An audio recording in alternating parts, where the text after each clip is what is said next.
Welcome to Decoded, where we break down all the best strats and plays from the VALORANT Champions Tour to help you in your ranked games. Today we're looking at Molotovs and all the different ways you can control the map as an attacker or a defender utilizing them. So, what is a Molotov? Great question.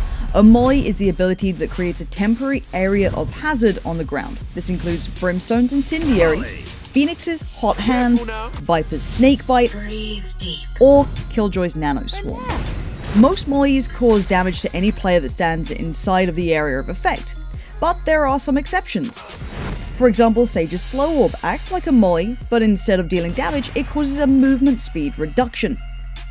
Today, we'll mostly be focusing on the standard damage dealing mollies, but some of these tips could be applied to other molly-like abilities as well. With all that said, let's dive in some examples from the VCT pros.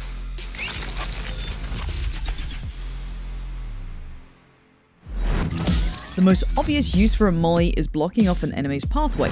If you know that your opponents are around a corner or trying to push a certain angle, try tossing out a molly to temporarily block their path.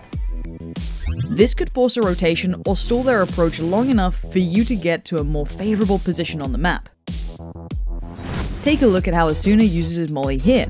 He throws one out into Ascent B main after he sees the enemy Omen send a Paranoia through the wall, signalling a potential rush through this angle. Then after the fight, he throws another around the corner to briefly stall the push, again affording him just enough time to reload his low ammo. Asuna made creative use of his hot hands twice in a fight to slow the tempo of Envy's aggressive rush, giving him the time and the space he needed to get his picks. Let's toss it over to the man himself, Asuna. Get to explaining some of your favourite ways to use those mollies. We threw hot hands out immediately at the start of the round in order to get our Omen across so that we could have a flash and smoke, and so that he could be inserted in B main and he could be in a good spot. We also knew that most teams rush B in ranked and pro play, so we wanted to stall that down in case they did do that. However, since they went really quickly, we ended up in this scenario where they ran through our molly, two of them, and the other two were separated away due to the molly that I threw in the start. So since we heard the two steps, I threw a Phoenix Flash, we got 2 kills, and since the Phoenix molly recharges, I was able to get another molly and throw it again in order to give me some room to work with, and so that I could push up and capitalize on the opponent. In hindsight, it's not a good play, but it is what we needed in order to try to get back into this game and build me up.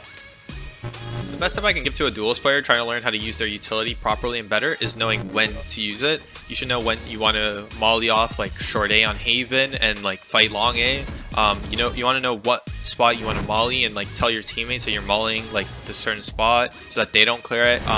Most duelists struggle with abilities in general because they're used to just using their gun and just flash peeking and that's it. Let's say your teammate knows that someone's stuck in this corner, you can come and molly for them. Small stuff like that can just help out and elevate your gameplay to a different level.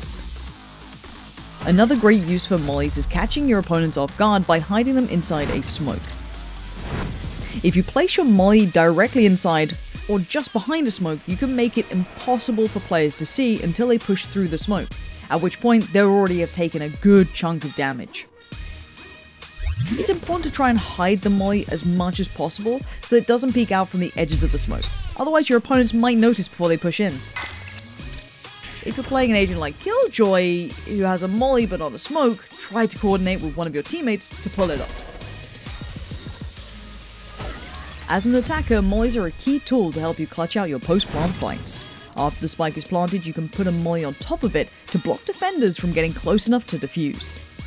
A well-timed molly on top of the spike can checkmate a round, especially if the defenders don't have enough health to tank the damage while they defuse. This is also a great option to go for when you know you're about to die, as your mollies will stay active even after you've been killed. Instead of taking an unwinnable gunfight, try to prioritize getting your molly on top of the spike. The extra couple of seconds it could buy you on the explosion countdown might be more valuable for you and your team. Now let's recap everything we've learned so you'll be ready to use mollies like a pro in your next ranked game. Use mollies to block off essential pathways on the map when you know that your opponents are pushing through there. Hide a molly inside a smoke to catch your opponents off guard and punish them for pushing too aggressively. And as an attacker, use mollies to protect the spike from being defused in post-plant fights. Try incorporating these pro molly strats into your play and see how your rank improves. Thanks for checking out this episode of Decoded. Be sure to tune into the VCT to learn more pro strats to bring into your ranked games.